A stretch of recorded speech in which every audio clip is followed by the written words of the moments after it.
Boa tarde a todos, sejam muito bem-vindos ao nosso segundo encontro do Fórum PwC Digital Supply Chain 2020. Eu sou o Rodrigo Damiano, sou o sócio responsável na PwC pela prática de Supply Chain e operações e irei mediar esse nosso segundo encontro, essa nossa segunda sessão. Lembrando que esse ano o Fórum foi estruturado em 3 encontros. Semana passada a gente teve a apresentação da pesquisa como o primeiro encontro e também contamos com a participação de 2 parceiros de tecnologia, né, a Blue Yonder e a Logility. Hoje, o segundo encontro, temos aqui a presença da Nestlé, com participantes que eu já apresento, e semana que vem contaremos com a participação da PepsiCo e da Cargill falando de seus respectivos cases. Tenho hoje o grande prazer de contar com a presença do Bruno Ragonha, gerente executivo de Demand and Supply Planning na Nestlé. Muito obrigado, Bruno. É um prazer estar aqui, viu? Legal. Leonardo Voltarelli de Carvalho, gerente também do mesmo time de Demand and Supply. Olá, boa tarde, Leonardo. Pessoal. Boa tarde. Legal. E também Simone, da PwC, gerente sênior do nosso time de Supply Chain e Operações. Olá, Simone. Boa tarde a todos. Como eu comentei, hoje a gente vai focar a nossa discussão no tema da Nestlé, mas antes disso eu queria fazer um rápido recap sobre alguns temas importantes, mensagens importantes saíram da pesquisa, e dali a gente puxar 2 assuntos específicos das diferentes mensagens, 2 assuntos que tocam diretamente o que a Nestlé vai trazer aqui hoje para a gente. Eu acho que são insights para a nossa discussão. Depois a gente vai contar com a apresentação da Nestlé e no final um tempo de questions and answers. E aí lembrando, na tela de vocês, na parte inferior, vocês podem colocar a qualquer momento perguntas que a gente captura e coloca no momento lá final do Q&A, tá bom? Começando um pouco, como eu comentei, com as principais mensagens da nossa pesquisa. A pesquisa esse ano trouxe como grandes conclusões 8 elementos importantes. Um deles é a visão, né? O que os chamados campeões digitais vêm fazendo e estruturando dentro do seu roadmaps de transformação, né? Então, a grande visão que a gente tirou da interação com essas empresas ao redor do mundo foi que elas estão buscando, algumas já chegaram lá, estão chegando, outras no meio do processo, outras muito no que a gente chama de noviço digital, buscando ecossistemas conectados e auto-orquestrados. Então, a questão da autonomia, do autônomo, é muito importante no supply chain para liberar tempo do ser humano para atuar muito mais em tomadas de decisões, em questões mais nobres dentro do processo do supply chain. Um outro elemento relacionado a benefício. Investimentos na excelência da cadeia de suprimentos compensam, né? Ou seja, já se consegue quantificar e identificar ganhos relevantes em redução de custos e ganhos em aumento de receita também, que o supply chain ele gera valor, né? Não só um elemento de custo dentro da cadeia de valor como um todo. Transparência e sustentabilidade na cadeia, rastreabilidade, visibilidade é um tema também bastante importante. Planejamento integrado e ciclo fechado, que é a integração do planejamento com a execução, num ciclo fechado, ágil e dinâmico. A questão de fluxos de logística inteligente. Então, a logística inteligente se posiciona, e a gente tira da pesquisa, como o principal fator de economia e alavanca de crescimento desses ecossistemas conectados de cadeias de suprimentos. Um outro elemento também bastante importante é a segmentação dinâmica da cadeia de suprimentos, com todo o movimento que a gente vê e a diversidade de clientes, o nível de exigência dos clientes, as empresas começam a se estruturar em diferentes canais e esses canais precisam ter um olhar particular do lado do supply chain e não o velho one size fits all, né? Não dá para ter um único supply chain para atender diferentes características de requerimento de mercado. E também não dá para definir canais ou supply chains específicos e rígidos para cada um desses canais. Eles precisam ser dinâmicos. Então tem um remanejamento, porque o consumidor ele não vai assinar lá que eu só compro e-commerce, né? Ele pode comprar hora e-commerce, hora numa loja física, hora num telemarketing. Isso é completamente diverso e livre, e o supply chain tem que ter esse dinamismo. Um outro aspecto também importantíssimo é a gestão da cadeia de suprimento baseado em inteligência artificial.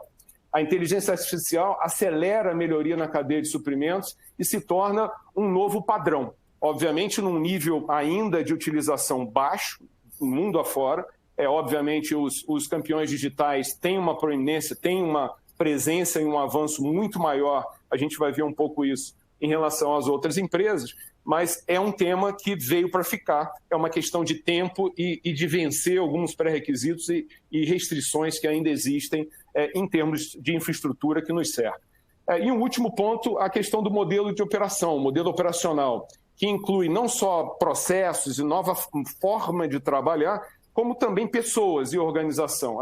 As empresas definitivamente precisam repensar os skills dos seus profissionais e ter um trabalho de upskilling desses profissionais. Não dá para a gente esperar que profissionais que trabalhavam de uma certa forma, de um certo padrão, vão rapidamente e facilmente se adaptar a essa nova exigência que esses modelos avançados vão requerer. Então, existe ali um esforço, uma preocupação muito grande de adaptação para essa nova situação, essa nova realidade. Como eu comentei, a gente destaca desses pontos, vou trazer 2 deles para a gente explorar um pouco mais. Planejamento integrado de ciclo fechado e a gestão da cadeia baseada em inteligência artificial. E aí a gente volta um pouco na pesquisa, né? A gente vê aqui que os campeões digitais estão bastante à frente, bem adiantados na questão do planejamento e execução integrados e de ciclo fechado. 70% dos campeões digitais sinalizaram e reportaram que eles já trabalham nesse conceito. Recentemente, um pouco mais maduro, mas já trabalham nesse conceito, 72%. Se a gente olha, isso é 3 vezes o que a gente observa no cinza mais claro e no preto, a visão de Brasil e de Américas, né? Brasil 20, Globo 21 e Américas 27. Então, é uma distância muito grande de maturidade das empresas que, mundo afora, estão destacadas digitalmente nas suas jornadas em termos do uso do planejamento integrado e de ciclo fechado. Um outro aspecto também bastante interessante, que 48% dessas classificadas como Digital Champions, né, como campeãs digitais, dão ao planejamento de ponta a ponta prioridade alta ou máxima, frente a 22 do Brasil e 23 Américas, empresas de Américas, exceto o Brasil, e 18 global, né? Então, é uma questão bastante relevante. Se a gente olha aqui uma outra perspectiva, as campeãs digitais têm benefícios significativos dos seus recursos de planejamento integrado. Quase metade relata que tem ganhos positivos ou muito grandes ou muito positivos com a adoção do planejamento. Então, o tema planejamento, para quem está se posicionando, como eu comentei lá no início, na vanguarda e na possibilidade de ter um atendimento muito mais dinâmico, de segmentos muito bem estruturados do mercado, vem a importância altíssima em processo de planejamento com o chamado closed looping, né? Complementando essa visão, a gente vê aqui, foram perguntadas a essas empresas, em termos aqui de 5 práticas ou abordagens de planejamento avançado, como elas se enxergavam. E a gente vê aqui a nossa bandeira apagada aqui, Brasil, né, os números do Brasil aqui em cima, mas a gente vê global nesse laranja e os campeões digitais no cinza. Por exemplo, integração vertical em horizontes de planejamento, em horizonte de tempo. É muito importante aqui que os campeões digitais têm essa versatilidade de trabalhar horizontalmente na empresa em todos os horizontes de tempo. A mesma coisa acontece quando a gente olha na extrapolação horizontal, integração com clientes e integração com fornecedores, que aí é o elemento da integração de cadeias de suprimentos, né? É um ecossistema se formando quando a gente tem cadeias integradas com cadeias de suprimentos. Um outro aspecto também bastante relevante que eu comentei, análises avançadas, o uso de inteligência artificial e machine learning é muito destacado nas campeãs digitais, mesmo considerando que esse assunto é um assunto ainda que vem engatinhando, né? Era muito menor na última pesquisa, em 2018. Nessa pesquisa a gente vê um aumento, mas ainda é um tema muito insurgente. Vem ainda aos poucos surgindo e de maneira isolada em iniciativas das empresas. Mas a gente vê os campeões digitais usando isso com muita profundidade em seus processos de planejamento. e assim como o planejamento de ciclo fechado, como eu comentei, sincronizado e conectado à execução logística, seja o warehouse, né, toda a extração de informação de um centro de distribuição, seja da operação logística de transportes, né, da sua própria cadeia e da cadeia dos seus clientes ou da cadeia dos seus fornecedores, através de centros de controles, centros de comando. Então, esses são alguns insights importantes que eu queria trazer para a nossa discussão e que a gente possa, daqui a pouco, conversar a partir também do exemplo e da experiência que a Nestlé vem vivendo e experimentando com esse assunto. Eu passo agora, novamente, a nossa pesquisa está disponível nesse QR Code. A gente vai enviar para vocês novamente a pesquisa, foi enviada semana passada, e aí no final também a gente dá uma outra oportunidade aqui, talvez, de capturar no QR Code. Tá bom? Eu vou passar agora para você, Bruno, o palco é seu. Vamos conhecer um pouquinho mais dessa jornada que vocês estão tão apropriadamente desenvolvendo aí na Nestlé. Muito obrigado, Damiano. Obrigado pelo convite mais uma vez, é um prazer estar aqui. É um prazer passar com vocês um pouquinho da nossa experiência. Bem, vamos lá, né? Acho que quando a gente fala de digital, né, de como a gente consegue avançar isso especificamente em supply chain, a primeira, quando a gente estava debatendo isso na Nestlé e com os nossos pares, a primeira coisa que aparece, ou muito duas coisas que são muito latentes na discussão, o porquê que a gente está fazendo isso, né? O que exatamente a gente quer atingir quando a gente fala em digital. E a resposta ela foi basicamente comum entre todos, né? O nosso objetivo em supply é encantar o consumidor, é fazer com que o consumidor, no momento da verdade ali, quando ele está na frente da prateleira e vai optar pelo produto que ele vai comprar, que ele tenha ali, que ele encontre ali o produto que ele espera, com o frescor que ele deseja, no formato que ele gostaria de comprar e assim por diante. Então, mesmo lembrando lá o conceito da Nestlé de nutrição, saúde e bem-estar, já desenvolvendo produtos com esse aspecto, independente de quão bom é o produto, se ele não estiver disponível na gôndola no momento em que o consumidor vai buscar por ele, de nada adianta. Então, o nosso principal objetivo quando a gente fala em jornada digital é como é que eu consigo garantir que o meu consumidor tenha o que ele precisa na hora que ele precisa, na quantidade que ele precisa. É esse o grande objetivo. E lembrando que na maioria dos canais, para que eu consiga entregar ao consumidor essa experiência, primeiro eu preciso entregar uma ótima experiência para os nossos clientes, porque são eles que vão fazer o intermédio da Nestlé, né, com o consumidor final. É lógico que você tem ali uma parcela online onde isso acontece diretamente, mas um grande caminho ainda é através dos nossos clientes. E pensando nisso, assim, puxa, como é que eu vou fazer a melhor forma, ter a melhor eficiência, a melhor performance com os nossos clientes? Daí você traz a iniciativa de digital. Como é que eu vou alavancar essa plataforma, alavancar esses processos, usando tecnologia como um meio de se fazer isso? E um ponto muito interessante quando a gente começa a discutir tecnologia é que a tecnologia por si ela é sedutora. A gente começa a buscar ali o que tem de mais inovador no mercado e tudo mais, e você se depara com algumas ferramentas, algumas tecnologias que você fala assim, puxa, isso aqui é muito bacana, gostaria de implementar isso. E aí você cai numa cilada que é muito comum, que é falar assim, cara, você está implementando uma tecnologia pela tecnologia ou uma tecnologia por um problema que se espera resolver? E a gente toma bastante cuidado na nossa jornada em manter esses dois mindsets. O primeiro é de garantir que o que nós estamos fazendo é para o nosso consumidor, através dos nossos clientes, e que as soluções que nós estejamos implementando sejam focadas no nosso problema e não pela tecnologia em si. E disso deriva uma série de coisas, né? Puxa, quando a gente olha o ambiente onde nós estamos envolvidos hoje, além daquele conceito super comum que todo mundo já ouviu do mundo VUCA e tudo mais, a gente vive a intensificação desse ambiente ou desse conceito nesse momento em função da pandemia e tudo que ela traz aí de instabilidade e incerteza no mercado como um todo. E você começa a falar assim, puxa, como é que eu vou atender o meu consumidor? Como é que eu vou melhor suprir as necessidades do meu cliente nesse contexto?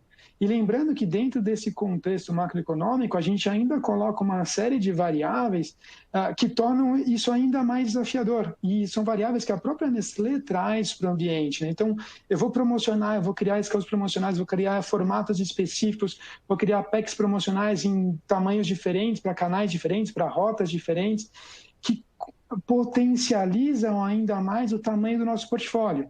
Lembra que, acho que um ponto super importante é, hoje a Nestlé está presente em 99% dos lares brasileiros. Muito provavelmente, 99% das pessoas que estão nos ouvindo agora consomem um produto da Nestlé. Pode ser desde um chocolate, uma ração para o pet, uma fórmula infantil, mas você tem um produto ali dentro.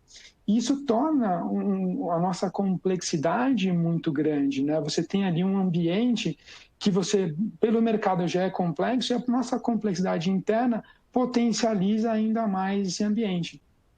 E quando a gente vai olhar isso no momento atual, as necessidades dos nossos consumidores cada vez aumentam mais, né?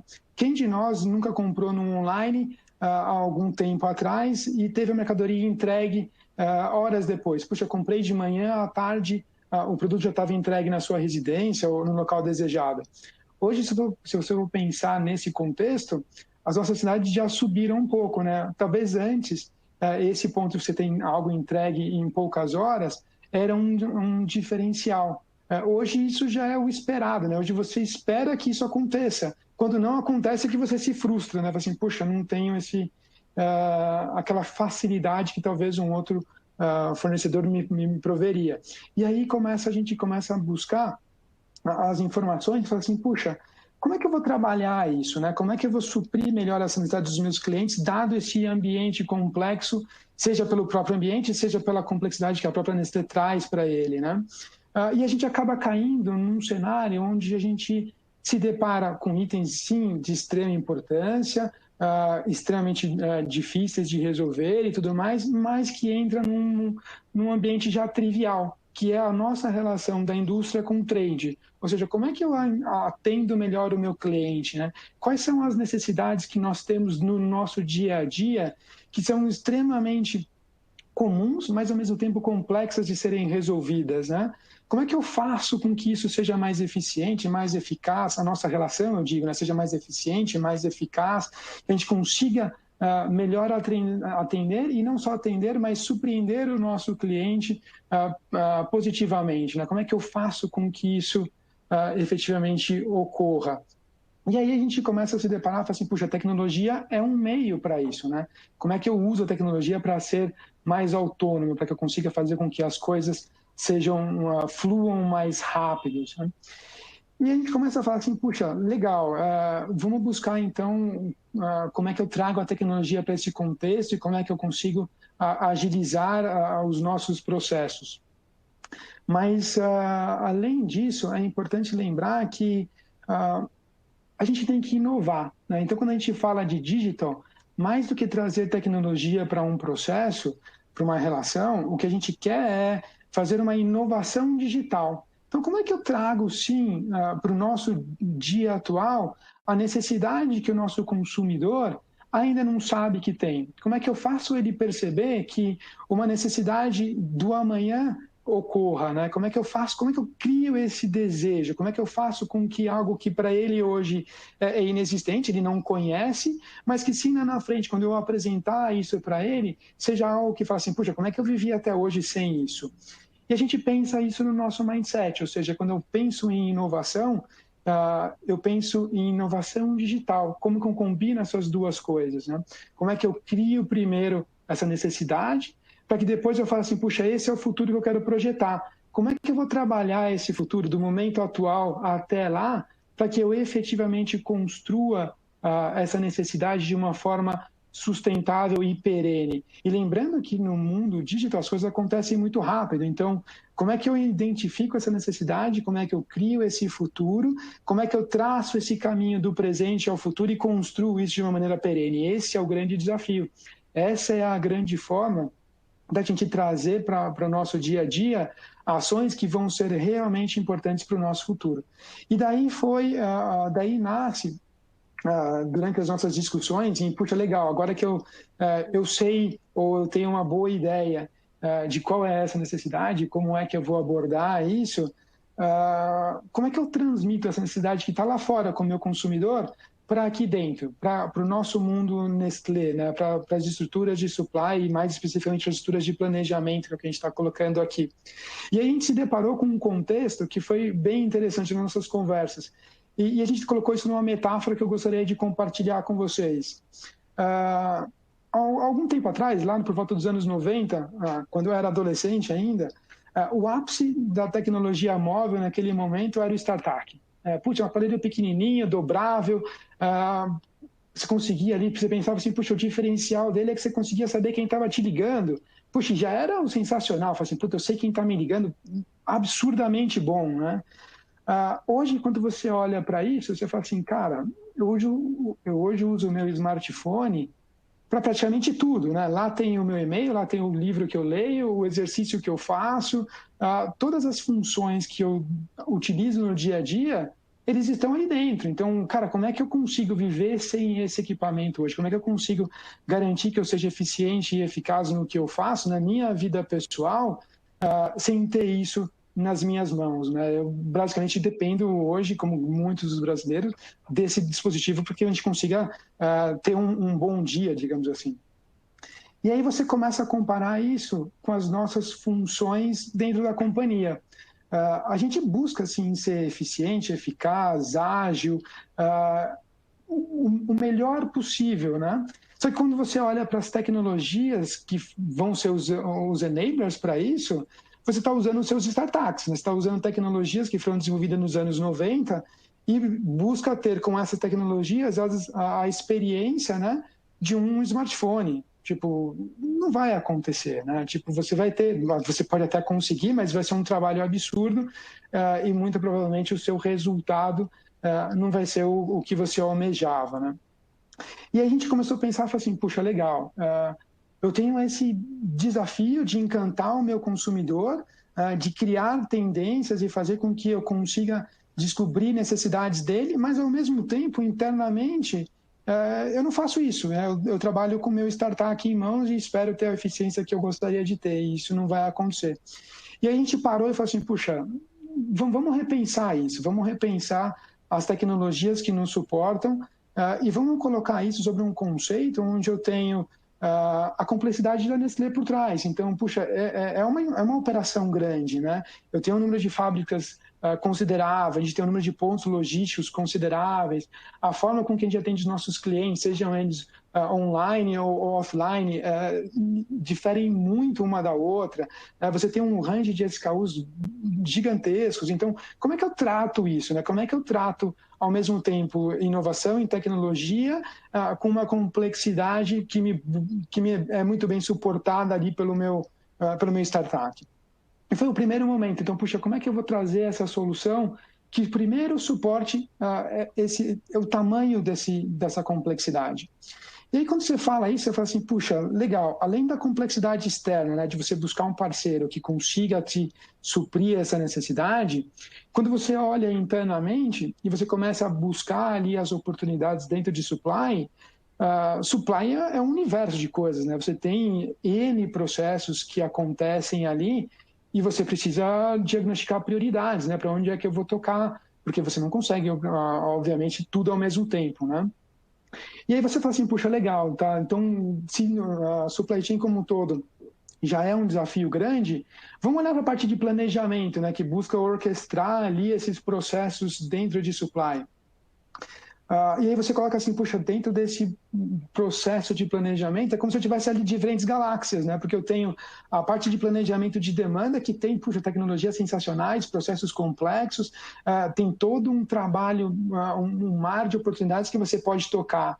Quando você olha a parte de produção, como é que eu gerencio melhor as minhas fábricas, a utilização dos meus recursos, os materiais que eu consumo, quando eu construo estoque, quando não, quais são as previsões de consumo futuros, dado uma demanda que pode variar.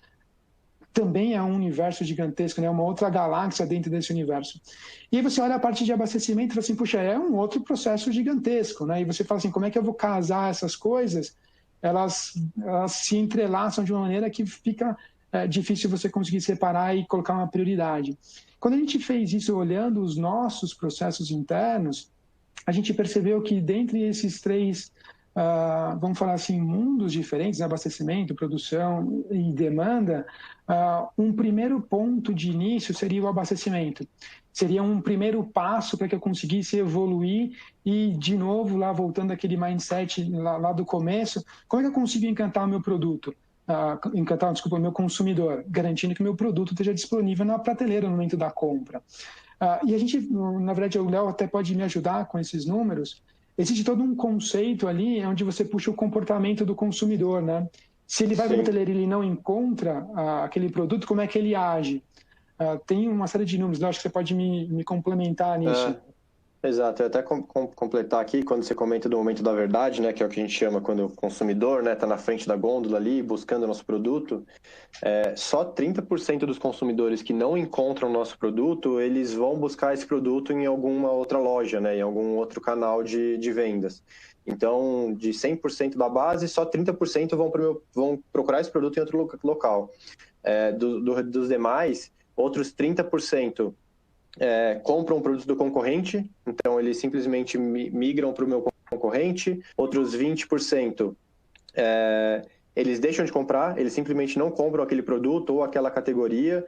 Então é muito crítico e muito essencial que a gente esteja presente, né? Porque o simples fato de não estar presente naquele momento fazer com que o consumidor tome uma decisão ali que, na grande maioria dos casos, né, em 70% dos casos, ele não vai buscar pelo nosso produto de novo, né? Isso é bem crítico esse momento.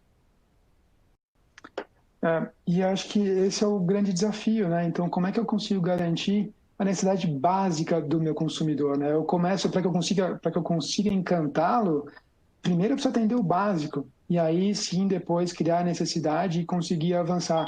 E muitas vezes a gente peca no básico, né? Então, o que a gente quer... Desculpa, a Siri ativou aqui. O que a gente quer é, de alguma forma, trabalhar com esse processo, realmente buscando o básico, mas com o olho em como eu encanto o nosso consumidor. E aí, quando a gente segue para isso, e a gente olha os nossos pain points, a gente fala assim, cara, o primeiro caminho que eu deveria começar, seria com o meu abastecimento e como que eu faço isso, né? Pensa por abastecimento a movimentação do nosso produto das nossas fábricas para os centros de distribuição, né? Por conceito, é um processo simples. Puxa, a demanda está ali, o produto está na fábrica, movimenta. Só que quando você começa a entrar no detalhe e naquela complexidade do ambiente, da variação da demanda, um produto que vendeu mais rápido aqui, vendeu mais lento ali, o frescor o frescor que o meu cliente me pede para atender, você começa a potencializar esse problema, e o que era talvez um cenário simples, que você simplesmente resolveria, ele passa a ser algo bem mais difícil, bem mais complexo, que você precisa realmente ter ali um suporte mais eficaz, né, em todo o teu processo. E aí, o que a gente olha, né? Quando a gente olha para isso, quais são as necessidades que a gente teria, então, para poder melhorar isso? E a gente agrupou isso em três grandes setores, onde a gente fala assim, puxa, primeiro é visibilidade. Não adianta eu querer encantar o meu cliente se eu não consigo nem saber em real time ou near real time as informações da própria Nestlé. Então, onde está meu estoque? Qual que é o frescor do meu estoque por cento de distribuição para o produto? Aquela carga que eu estou transferindo, ela está onde? Quanto está a minha venda? Eu preciso dessa informação muito rápida, atualizada, para que eu consiga reagir, para que eu consiga olhar e falar assim, puxa, legal, isso aqui é o cenário atual e eu preciso tomar tais ações. Então, visibilidade parte muito disso. Quando a gente olha de fair share, é lógico que a gente tem aqui uma série de decisões de negócio que nos fazem priorizar uma decisão ou outra, um ponto logístico ou outro, um produto ou outro, no momento que você está fazendo a transferência e assim por diante. Mas é importante que a gente parta de um cenário equalitário, onde você fala assim, olha, dadas as minhas restrições, acho que todos nós temos restrições nas nossas cadeias, como que eu consigo entregar um cenário que equalize tudo isso e que me entregue um cenário justo para todos os produtos, em todos os pontos logísticos, buscando atender ali a venda de uma forma equalitária?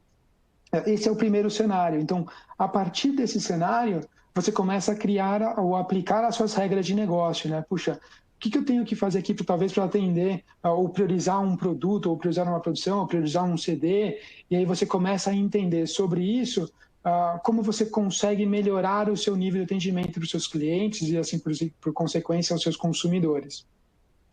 Só que quando a gente olha para esse contexto, essas variáveis que a gente brinca, elas começam a crescer de tal maneira que você já não consegue mais fazer isso manualmente, né? Então, puxa, a gente tem restrição, sim, em quantas cargas eu incorporo no CD, em quantas cargas eu espeço dos CDs, qual que é a armazenagem que eu tenho nas fábricas, nos CDs, qual que é a cobertura de estoque que eu tenho de um produto, talvez aquele produto esteja com uma restrição, uma demanda forte e a minha capacidade produtiva não seja suficiente para atender, e você começa a colocar ali tanta restrição, tanta variável, que você precisa olhar para ela e buscar uma solução, que quando você olha para o conjunto do todo, é impossível de você otimizar aquilo manualmente, de você fazer com que aquilo aconteça basicamente com o conhecimento do planejador, né, com a pessoa operando ali o plano.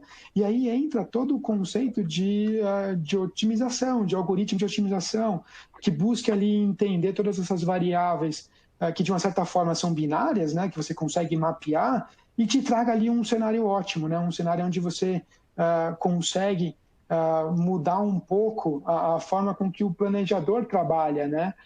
Hoje ele acaba gastando muito tempo nesse trabalho operacional, quando na verdade ele poderia aqui olhar de uma perspectiva diferente e escolher cenários, né? Definir qual é o cenário que seria a melhor base para ele, e aí em cima dessa base, que é um conhecimento não tão você não consegue mensurar de uma maneira tão clara, numa heurística, né? Você precisa ter ali uma pessoa tomando a decisão por trás, que entenda o contexto de negócio e possa escolher entre a melhor variável, para que aí sim ele aplique a melhor solução para um problema. A gente comentou muito aqui sobre heurísticas e tudo mais. Acho que uma coisa que o Léo pode reforçar bastante é o impacto disso no tempo das pessoas, né? Eu ia comentar isso, Bruno. Acho que é importante reforçar aqui que o objetivo aqui, né, e um dos desafios que a gente encontra é justamente isso que você estava falando. A gente vê que, né, o time ele investe muito tempo hoje, né, ele está investindo muito tempo mais na parte operacional, naquela atividade repetitiva que não agrega efetivamente valor, né, à atividade, à tarefa, ao fim, né, ao nosso objetivo final de ter produto disponível na gôndola. Ela é muito operacional e braçal ali, até muitas vezes dizer, do que efetivamente ela tendo essa atividade analítica, criticando e desafiando os cenários que a gente tem dentro da nossa cadeia. Então, um dos objetivos aqui é justamente reduzir essas interações, que hoje a gente investe muito tempo em fazendo download das informações das bases de dados, depois a gente tem que fazer o upload de novo, a gente tem muita intervenção manual com as informações que a gente tem, e querendo ou não, dentro de toda a complexidade que você já citou, né, a gente está suscetível a essa falha humana, né, a gente tem muito mais interações, muito mais momentos onde o processo pode ter uma eventual falha, né, um eventual gap.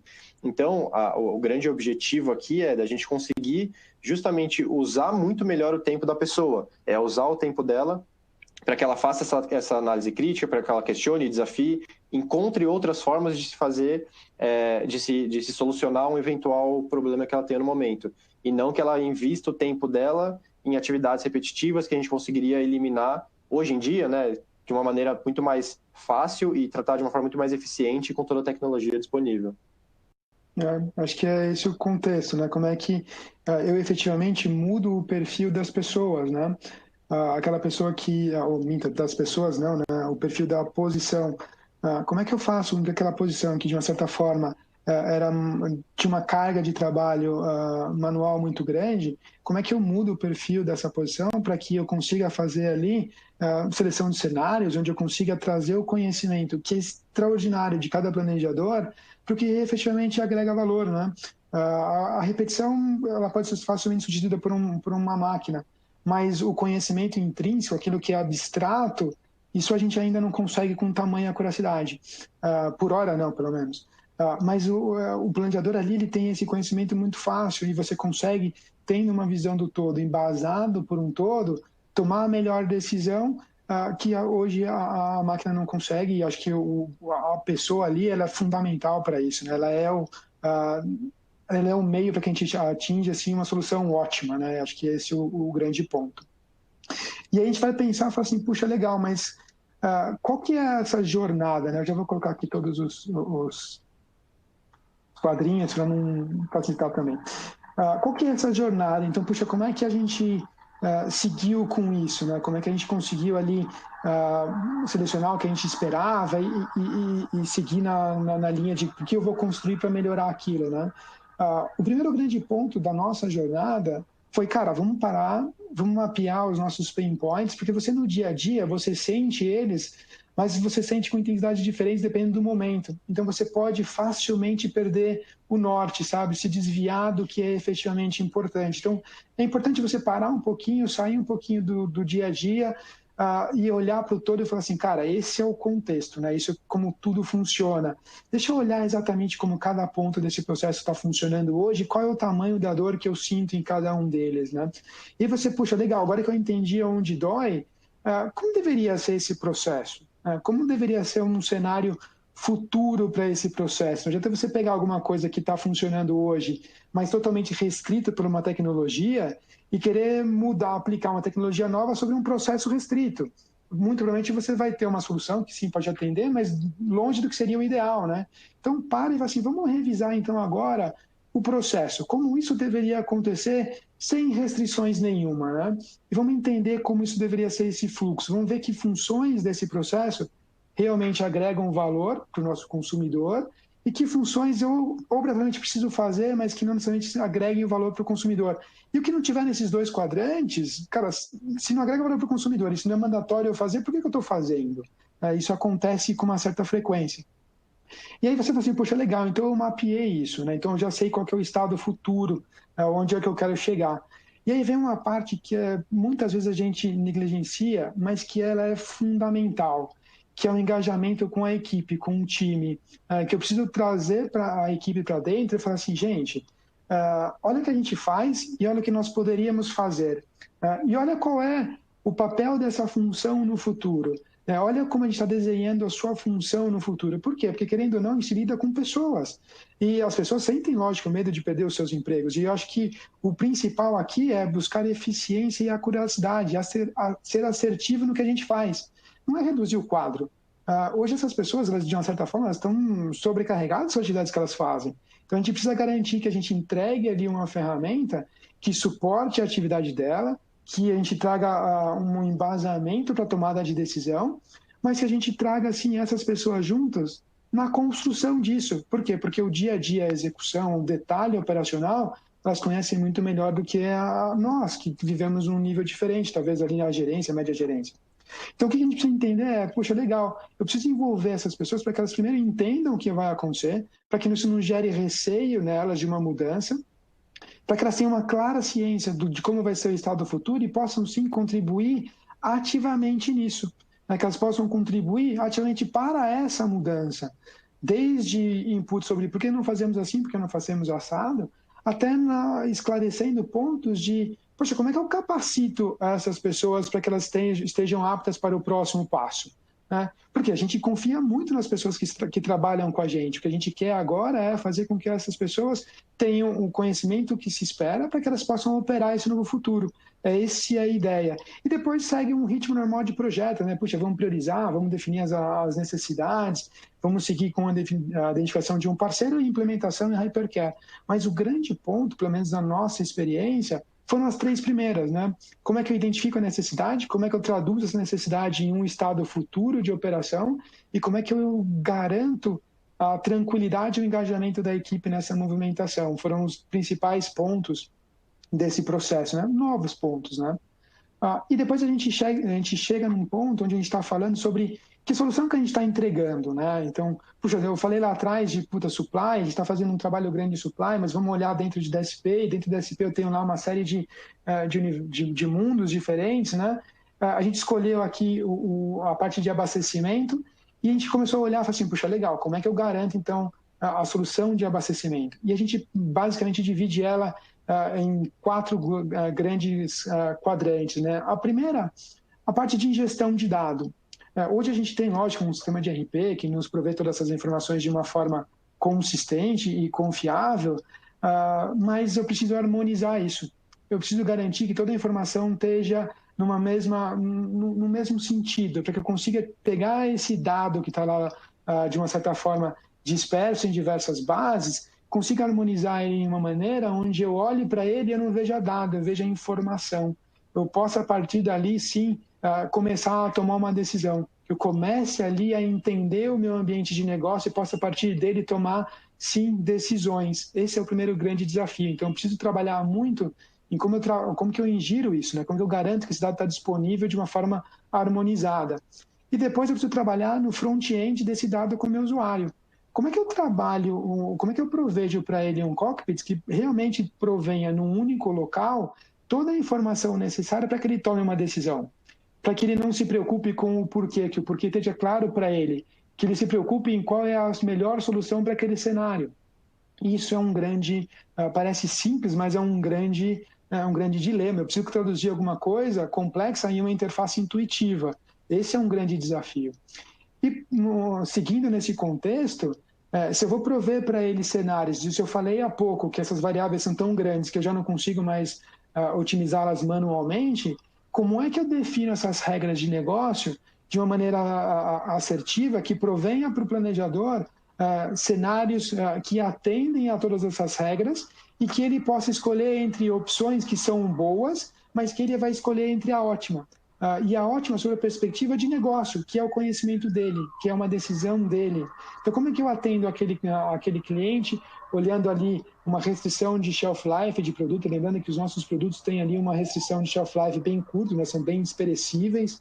Então, como é que eu garanto que eu disponibilizo uma quantidade certa de estoque no ponto logístico correto, esperando que aquele cliente que tem uma restrição de corte específica tenha o produto que ele quer, no formato que ele quer, na quantidade que ele quer, na hora que ele precisa. Então, tudo isso me traz uma complexidade de otimização bem grande que vai ser ali resolvida por uma série de heurísticas e tudo mais, né? E aí você fala assim, poxa, legal, então na parte de cima eu provenho cenários para o planejador para que ele consiga ali escolher o melhor cenário e tomar a melhor decisão de negócio. Mas o que vem pela frente, né? Qual que é o que o meu mercado me fala de tendências e de mudanças que vão acontecer no meu futuro próximo e que eu preciso me antever? E aí vem a parte de demand projection, de demand sensing. Como é que eu mostro para o meu planejador o que vai acontecer no futuro e permito a ele antever um cenário e reagir a ele? Ou melhor, em vez de reagir a ele. Eu preciso me antever, me preparar e garantir que o produto esteja disponível na hora correta, em vez de reagir a um contexto e ter que correr para que eu consiga disponibilizar um produto. Acho que é esse o grande ponto, né? E a gente acredita muito para que isso aconteça em uma tríade, que ela é basicamente composta pelos processos que nós executamos, pela tecnologia que nos suporta e pelas pessoas, né? Quanto melhor for o meu processo, melhor eu consigo aplicar a tecnologia. E essa tecnologia alinhada ao melhor processo, ela vai alavancar o conhecimento das pessoas. E aí eu vou conseguir fazer com que a Nestlé como um todo, né, a área como um todo, ou uma parte dela, consiga evoluir de forma sustentável. Que eu consiga entregar não só uma tecnologia de ponta, mas pessoas para operar aquela tecnologia de ponta, preparadas, capacitadas, que conheçam muito bem o que está por trás, né? O porquê a gente faz aquilo, o como a gente faz aquilo, isso é muito importante. E no final, o ponto principal dessa tríade, com certeza absoluta, são as pessoas. São elas que vão fazer com que essas duas primeiras partes da tríade evoluam, e evoluam na cadência que a gente espera. Então esse é o grande desafio. Acho que era isso, Damiano, pensando no contexto como um todo. Muito bom, bacana mesmo. É uma jornada complexa, não é simples, tem que ser feita de maneira gradual, né, para que a adoção seja positiva, né, que a gente consiga ter essa evolução bem gradual. Aproveitando um pouco essa perspectiva que você comenta da introdução de inteligência artificial, da introdução de modelos avançados, a questão do demand sensing, para que você consiga antever, identificar sinais no mercado e antever a esses movimentos posicionando seu produto para que não tenha falta. Como que vocês enxergam, dentro dessa jornada, a relação homem-máquina e, obviamente, o impacto disso nas pessoas, né? Homem-máquina, considerando máquina a inteligência artificial, né? Os resultados e recomendações que venham da máquina, que venham de um algoritmo, né? E isso está muito ligado com a pesquisa, quando a gente fala lá de ecossistemas de cadeia de suprimentos autônomos, o autônomo vem muito de a solução vir para grande parte do que eu trabalho, vir da máquina, vir do algoritmo, e a gente focar o ser humano em atividades ou em temas mais críticos ou poucos temas dali que requeram essa atenção maior do ser humano com a inteligência, o conhecimento tácito que você comentou. Como que vocês estão vendo esse movimento? Você fala um pouco ali das pessoas, né, do cuidado e transparência que vocês estão tendo, mas como que você vê essa jornada e a projeção de quando poderia se alcançar um pouco dessa coisa do autônomo e liberando tempo de atuação para o planejador? Poxa, isso é um ótimo ponto, cara. Ele é algo que realmente é extremamente pertinente. Por quê? Hoje a disponibilidade de dados ela é gigantesca. Hoje você tem uma série de dados disponível para que você possa consumir e transformar todo esse volume de dado em informação é um grande desafio. Então vamos pegar ali um pouco falando o gatilho que você deu de demand sensing, né? Se você olha ali o meu objetivo de, puxa, eu vou gerar uma projeção estatística para curto prazo, para que eu consiga antever um comportamento do meu consumidor, são tantas as variáveis que podem impactar o consumo, que podem falar se eu vou vender um pouco a mais, um pouco a menos, se eu vou vender numa região ou na outra do país, são tantas as informações que quando você se depara com isso, é humanamente impossível você chegar ao ponto de trabalhar elas. Então, que dado efetivamente me impacta, que dado não me impacta?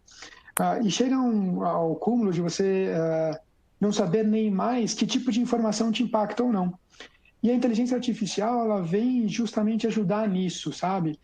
Quando eu tenho um volume absurdo de dado para ser analisado, como é que eu traduzo isso em informação? Como é que eu busco entender correlações sobre variáveis que até então eram desconhecidas?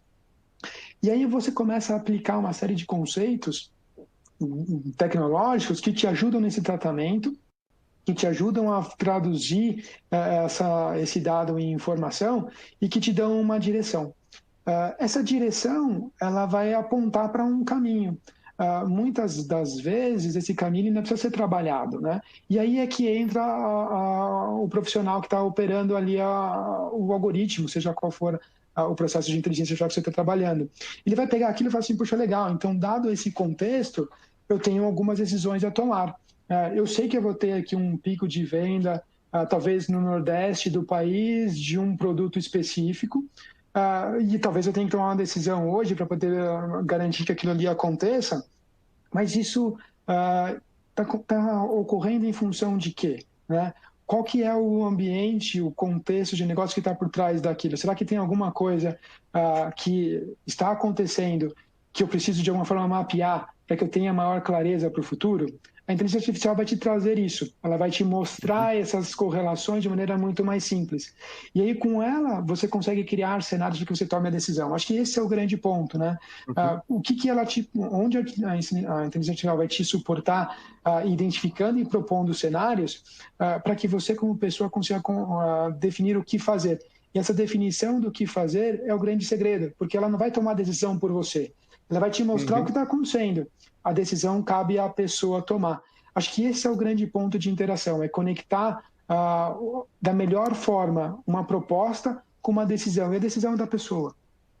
Isso acaba dando possibilidade, quando a gente fala lá em cadeias segmentadas e com segmentação dinâmica, esse ponto que você está trazendo talvez seja o grande viabilizador. Quando a gente fala, imagina, eu vou ter três cadeias, né, ou 3 formas de atuação na minha cadeia de suprimentos para atender particularidades segmentadas no mercado. Esse é um passo importante, né? Quando você libera tempo das pessoas, dá muito mais informação para tomada de decisão, consequentemente você consegue ser muito mais versátil no tratamento customizado de necessidades específicas dos clientes ou dos canais diversos que existem, né?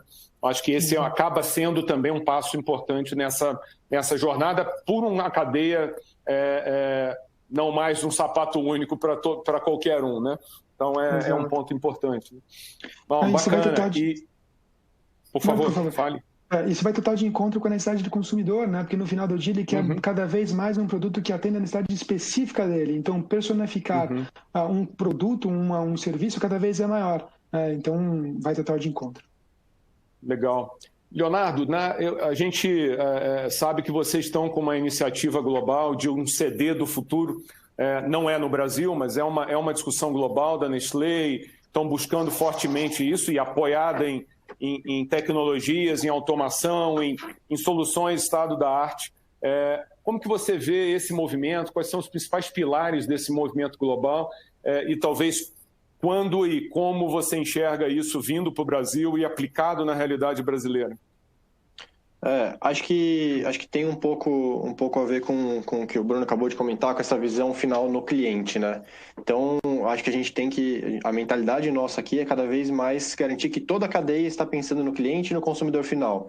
Então, quando a gente pensa num CD do futuro, né, que nem se comentou, que por hora a gente está realmente implementando fora do Brasil, em UK, a gente está pensando num CD que ele vai nos ajudar até a fazer essa personalização que o Bruno comentou. Então, o CD ele não vai ser só meramente um ponto logístico que vai fazer esse abastecimento de uma planta para outra, né, para um cliente. Ele vai ajudar muitas vezes até a gente terminar essa parte de embalagem, de especialização de tamanho, de quantidades específicas para uns determinados clientes.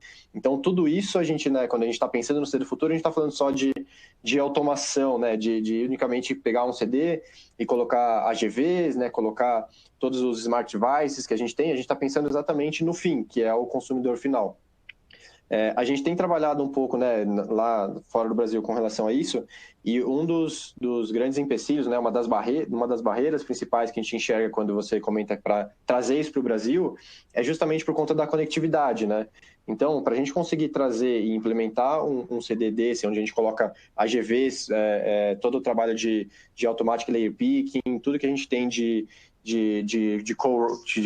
co-robots, tudo que a gente tem envolvido nisso, a gente precisa da conectividade. Então, a gente precisa do 4G, a gente precisa do 5G. Para conseguir garantir que as dimensões, vamos pensar na dimensão de um CD hoje da Nestlé, não é uma coisa pequena, não é uma coisa simples que a gente consiga atuar com ferramentas simples, né? A gente precisa, robusto, tudo é robusto. Então, a gente precisa garantir que a gente tem uma conectividade muito grande para garantir que a tecnologia possa a pegar de ponta a ponta dentro desse CD. Porque senão a gente pega só metade da cadeia e a gente acaba esbarrando nessa barreira que não permite a gente avançar, né? Que seja da entrada até a saída do produto final. Então, isso, acho que... de certa maneira, né, Leonardo, desculpa interromper, Imagina. De certa maneira, isso também é uma segunda iniciativa importante, que não está necessariamente conectada nesse momento, e que também tem um outro elo, um outro ponto importante, que é a torre de controle, né? E um primeiro passo também dado no transporte, na questão da torre de controle. Como que vocês enxergam também a torre de controle, que já é uma iniciativa concreta no Brasil? Sim. E também voltando ao aspecto do closed looping, né, do planejamento closed looping, que é exatamente a iniciativa que vocês têm dentro de planejamento, indo lá na execução, transporte, warehousing, trazendo a informação de lá para que esse looping se feche e as decisões consigam ser mais ágeis, mais dinâmicas e mais precisas, né, no final das contas, mais acuradas. Como que vocês conectam essa questão? Obviamente existe essa dificuldade toda ainda de dar o passo seguinte, mas em que pé está a questão do transporte, da torre de controle? Hoje, e aí, Bruno, fica à vontade para me complementar, claro. Hoje a gente já atua muito forte com isso, então a gente tem toda essa torre de controle, a centralização de toda a parte nossa, a partir do momento que a gente tem esse trabalho interno que o Bruno comentou sobre a nossa cadeia de abastecimento, o planejamento, isso vai automaticamente pelo sistema direto para o nosso time de transportes, para essa torre de controle, que vai fazer já com base nesses dados que eles têm e dos clientes, né, do que a gente tem de venda também, né, não só dos abastecimentos internos, eles já fazem todo o oferecimento de uma forma sistemática para aqueles fornecedores, para as transportadoras que já têm um contrato prévio com a Nestlé. E aí essas fornecedoras essas transportadoras vão trabalhar com o aceite dessa proposta, né, dessa oferta de transporte que existe, e com base nisso eles dão um aceite e segue para a execução. Quando segue para a execução, uma parte importante que a gente já falou aqui agora também, né, que o Bruno comentou, acho não adianta só a gente, né, aquela questão de eu pedi o produto hoje e chegou hoje, e a gente ainda acompanha onde está esse produto no meio do caminho, né? Então toda a parte de monitoramento também é uma parte que é essencial para a gente poder fazer essa gestão de ponta a ponta. Então o cliente quer saber quando vai chegar o produto para ele, o cliente quer saber se ele já saiu, se não saiu, se o agendamento vai ser cumprido. Então toda essa parte de monitoramento também, além da primeira parte, da primeira leva de alimento, é extremamente essencial e funciona muito bem já dentro do que a gente tem de tecnologias e a preços acessíveis no mercado. Legal. Simone, a gente vem observando essa conversa fortemente no mercado, né? Quando a gente fala do estado da arte em termos de integração desse fluxo como um todo, obviamente a conectividade é uma palavra muito importante e é um dos pilares da indústria 4.0, né? Sem conectividade a gente não consegue fazer muita coisa em termos dessas grandes práticas. Como você enxerga e que você talvez possa também colaborar aqui com a nossa discussão no sentido das restrições que a gente tem no Brasil de infraestrutura e que caminhos as empresas estão seguindo e o que talvez a gente possa aqui também debater com a Nestlé nesse aspecto? Existe ainda muitas dificuldades, né, em relação ao 5G no Brasil. Enquanto a gente não avançar em termos dessa tecnologia, principalmente no transporte, eu acho que ainda as empresas vão ter algumas dificuldades em conseguir implementar toda essa parte de comunicação e torre de controle de uma maneira mais eficaz. Acho que não dá para parar, né? Então eu acho que como você comentou, é um movimento que ele precisa começar.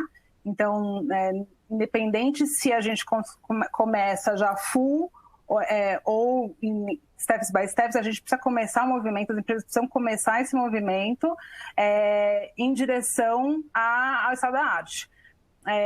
Mas existem barreiras, tanto de infra, quando a gente diz Brasil, né, em termos continentais, tanto em termos de infraestrutura brasileira, quanto em termos de comunicação. Então, são pontos que a gente tem que ir entendendo como elas vão evoluindo. Eu acho que a gente está aí numa onda de evolução que vai chegar, provavelmente nos próximos 1 ou 2 anos, vai chegar mais forte no Brasil, mas é um ponto aí realmente a se observar e ter algum aí cuidado. E tem um tema importante que, novamente, é o passo seguinte, né, no que você comentou, Leonardo, e que o Bruno também trouxe, que uma vez que você tem o monitoramento do veículo na questão transporte, o passo seguinte é você monitorar a carga, né, dentro do veículo. E aí vem muito fortemente monitorar o veículo com GPS, ok, já é uma solução dominada e as torres de controle implementadas têm isso muito bem controlado.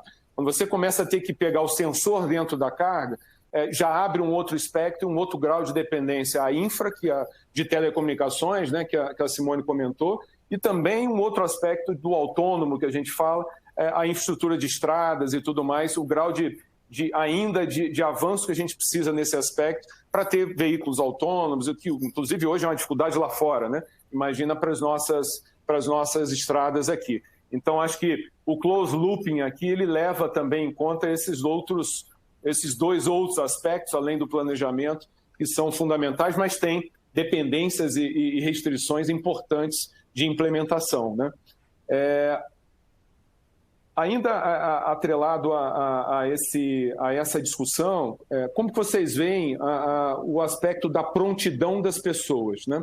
O Bruno comentou a preocupação e a transparência que vocês têm no processo evolutivo de vocês em sinalizar, em preparar as pessoas para o que vem pela frente, mas como vocês estão enxergando a prontidão das pessoas? Quão preparadas elas estão? Qual é o gap para o que precisa ter? Não só em hard skills, né? Em conhecimentos que a gente está falando aqui de algoritmos, de inteligência artificial, modelagem em si, mas também em soft skills, né?